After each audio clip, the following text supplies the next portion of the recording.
Welcome back to Aerial Nerds Randomosity YouTubers. Like I said, this is a show, or it's just whatever I'm thinking. So today we're doing a review on my trip to the Stanley Hotel. Um, Full disclosure, I absolutely love the paranormal. I love the Stanley Hotel. I always have. I've always dreamed of going there. When I first moved here, I was like, oh my God, I get to go to Stanley, I get to go to Stanley. My family were excited. Some of my family is jealous that I live so close to the Stanley. For those of you that don't know what the Stanley Hotel is, it is the movie that is the location that inspired Stephen King's book, The Shining. And it also turned into a movie, Stephen King's The Shining, with Jack Nicholson, and there was also a TV series. Just the book is fantastic. The movie's fantastic. I never actually watched the TV shows, but the Stanley Hotel's also been, seen on Ghost Hunters. Some people notice Taps. It's been seen on Ghost Adventures with Zach Baggins. It's been seen on many, many, many different things.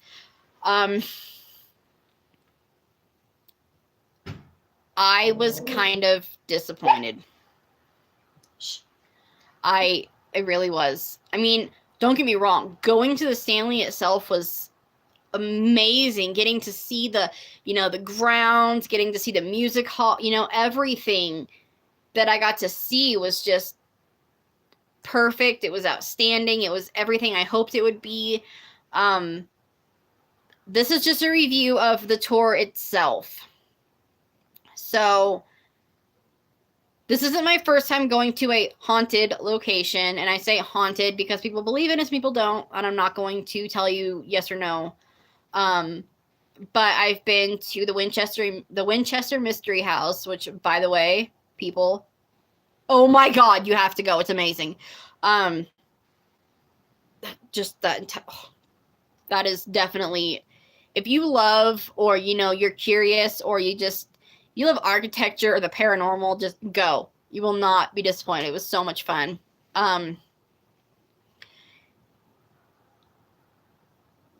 If I go, I want you to play into my emotions, play into my thought process, play into my imagination. Don't lie to me. I'm not saying just be like, oh my God, there's a ghost behind you. No, don't do that. That's stupid. But play into there and just be like if somebody died in said location, just be like, sometimes you can smell them, or you can hear them, or if you're lucky, you might be able to see them walking through. And I like the fact that he explained to people the difference between a residual and an intelligent, because a lot of people do not know the difference. Okay, it is, as a person who is interested in that kind of stuff, it's important to me. Residual is, basically somebody or something playing out the life that they were leading at the time of their death. So if they're like a housekeeper, let's say,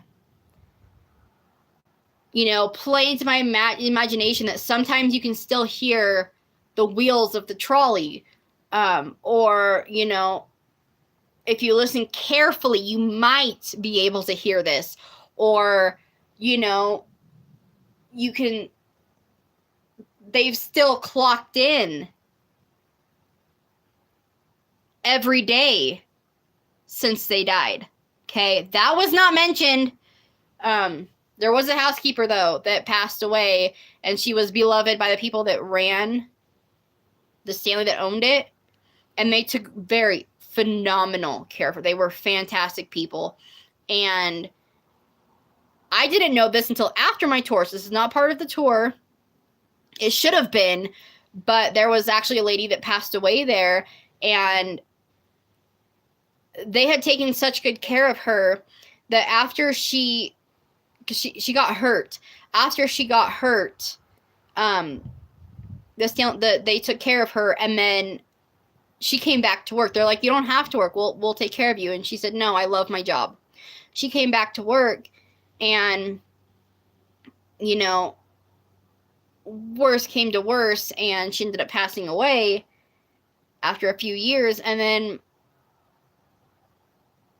you know, for like 2-3 days, she was still clocking in. Nobody knew she had died. They couldn't figure out, because they would see that she clocked in, but they wouldn't see her for the rest of the day. And so they went to her house to go check on her. She had died 2-3 days before, but she was still clocking in. Like, tell me this. I want to know this stuff. This is what I came on the tour for. But it was not mentioned. It's kind of sad, actually. You know, many of you don't know this, but Jim Carrey stayed there.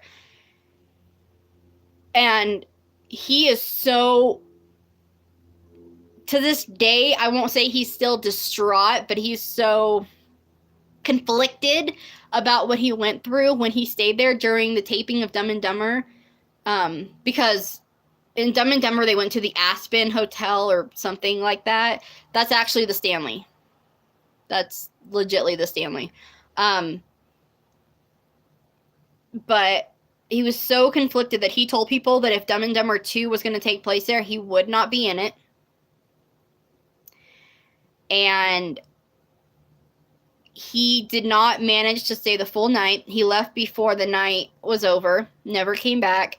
And if people try to bring up during an interview what happened, he will walk out of the interview completely. He will not talk about it. That's something else that I want to hear about. Like, let people know that. That's going to intrigue them. That's going to bring them, you know, more deep into that mystery of the Stanley Hotel. It's going to, you know, if they didn't know that before, they're going to go home. They're going to be like, you won't believe what I heard. So Jim Carrey, the best type of advertisement you can get is word of mouth. People are going to listen to what other people say. I'm not telling anybody to not go to the Stanley or to not go to the hotels or to not go on the tours. I loved going on the tour. I had fun. It was a great birthday present. My family got it for me, and I greatly appreciate it. I loved being able to see the grounds and to walk on the grounds. And, you know, I never thought I would do that. But the execution of the tour was 4 out of 10. Easy. 5 out of 10 would be pushing it, honestly. I left feeling like I could have done, I mean, I've read the books, the magazines, I probably watched every Ghost Hunters episode, all the Stanley. I've watched The Shining, I've read the book, you know, I've even, like, the magazines, like Discovery Channel, the History Channel, like, all that. I've read up on all that because I've always been intrigued by the mystery that is the Stanley Hotel. So,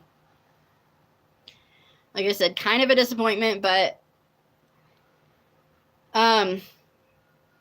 I do think people should go there and experience it for themselves. I think it's a great opportunity. It's a great experience to go and just to see the location, you know, come to this town and just see the town and just, like, there's nowhere in town you cannot see the Stanley.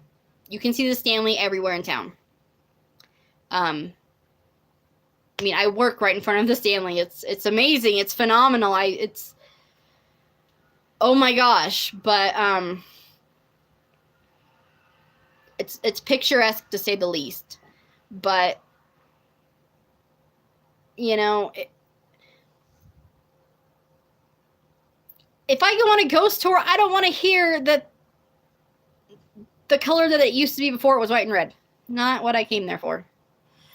I want to know about room 217. I want to know how this place inspired the Shining. I want to hear, you know, different theories about what happened with Jim Carrey. I want to hear about, you know,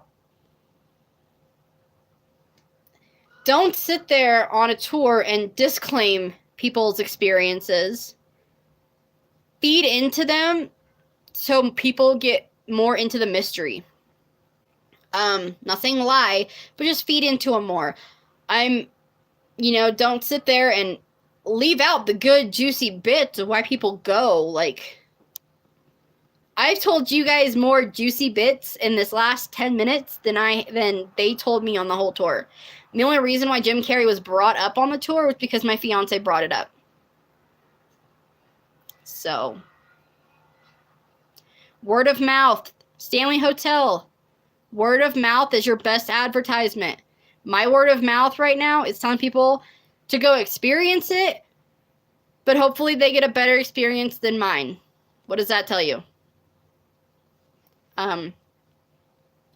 You can get room 217, and if I were you guys, you know, go there. Try to get room 217. See what it's like. I would love to see pictures. I would love to hear stories if you've ever gone there, both good and bad. I would love, you know, I want you guys' honest opinion. If you think I'm being too harsh, tell me. I want to know these things. I want to know, but it's not a matter of being harsh. I want to tell you guys the truth. I want to tell you guys honestly what happened. And don't get me wrong, like, I am still in love with the mystery of the Stanley Hotel. This is just about the tour itself.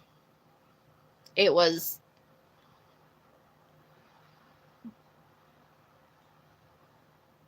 a buildup that went nowhere, honestly. It just kind of, like, you're blowing up a balloon, you're blowing it up, and you're blowing it up, and you're waiting for that explosion and that pop, and then it just deflates. So, I will be uploading pictures to my Instagram within the next day or two. I don't know why they're green, but when I took the flash, some of them turned out green, some of them turned out fine. I'm not sure. As far as experiences go, my fiance said that he smelled cigarettes, and neither one of us smoke, and we weren't around the rest of the group, so there is that. I kept seeing a light flash in this, like, little room. You'll see a picture. The picture is like it's like a little kitchen storage room type thing, and I kept seeing a flash in there, but I took a picture. There was nothing there. When I was actually watching that room during, like, when he was talking, I was listening to him, but I was, like, looking in this room, and didn't really, like, I just kept seeing flash, and I don't know where it was coming from. I couldn't debunk it, but maybe you guys can. Like I said, if you've ever gone, I would love to hear it. I would love for you guys to tell me what happened. You know, if you have any ideas for any other episodes, let me know. I'm always ears. I'd love to hear what's going on. But that's all I have for you guys right now. So I hope you enjoyed it. Remember, you are worth all the stars in the sky, and I love each and every one of you. So just keep smiling, everybody. And don't forget, if you have any other, you know, you hear of other places, or you want to experience, like, you want me to talk about other things, more about the town, the elk should be coming out here soon, so I'm going to try to do an episode and show you guys a bunch of elk, so that'll be fun. But that's all. Don't forget to like and subscribe. Feel free to share my my episodes with anybody else that you want to share it with. But all right, I'll talk to you guys later.